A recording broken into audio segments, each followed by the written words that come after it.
Tell me what's wrong and why you never said you felt that way. And guess you're trying to stay strong and fake a smile until I look away.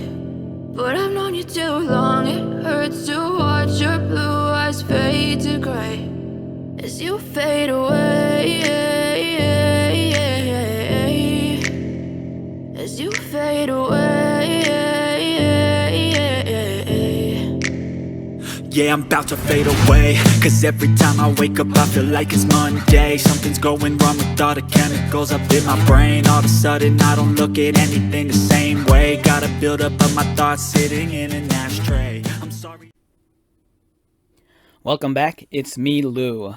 I'm here for another action figure review. Today will be a special video as we jump into the time machine and travel back 20 years to the year 2003 as we look at this. From DC Direct, we have Poison Ivy as she appears in the Hush Batman storyline, written by Jeff Loeb and illustrated by Jim Lee.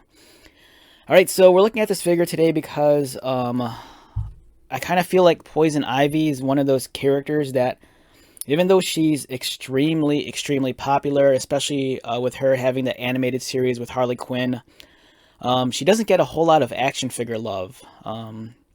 You know, unlike Harley, who's seen like tons and tons of action figures, Poison Ivy is often neglected in the action figure realm. And for me, this one, it's nice. The scale is a little bit small, considering this came out in 2003.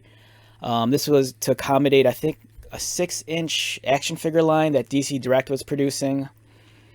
And it's a nice figure. I think in terms of the sculpting and the presentation, it still holds up pretty well. Like the hair is really well done. Just look at that sculpting. It's very nice. Multiple shades of red and orange are used to like really give it volume and depth. The facial sculpt, I think, is the highlight of this figure.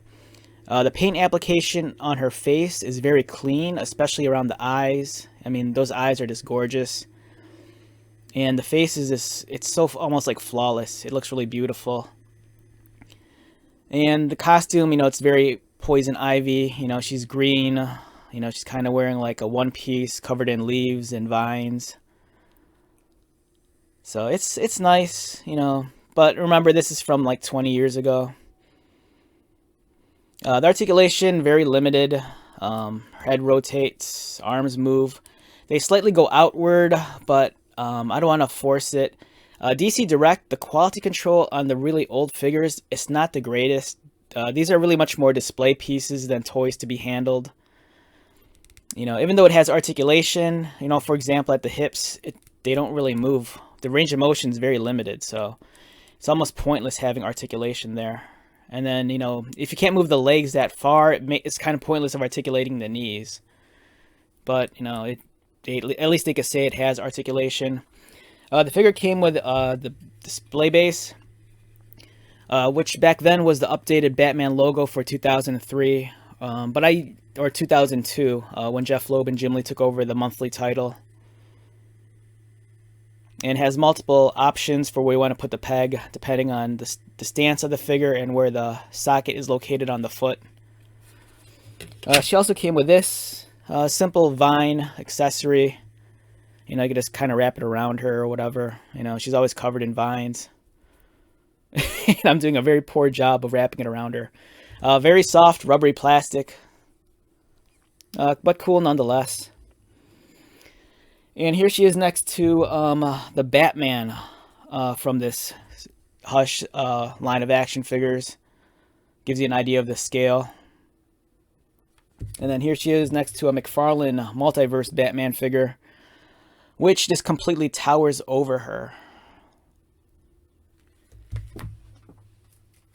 And just for the hell of it, just give you an idea of the size comparison. Here she is next to the Movie Masters Batman from Mattel. Roughly around the same scale, a little bit larger though. And then here she is next to a Marvel Legends. So it's pretty much a scale with these guys. Overall, I think it's a fantastic figure. Like I said, it's unfortunate that that Ivy doesn't get enough action figures. You know, she's a popular character. You know, she's not the same level as Harley Quinn, but I do think in terms of like, you know, the DC universe and, you know, female superheroes, she's up there. You know, she's definitely a heavy hitter in the comic books. So let's wrap this one up. Once again, my name is Lou. If you're new to my channel, welcome. If you are a returning viewer or subscriber, thank you so much for your continued support. I greatly appreciate it. So until the next video, be safe, take care of yourself, buy lots of toys, and most importantly, be happy. And I'll see you at the next one. All right, later.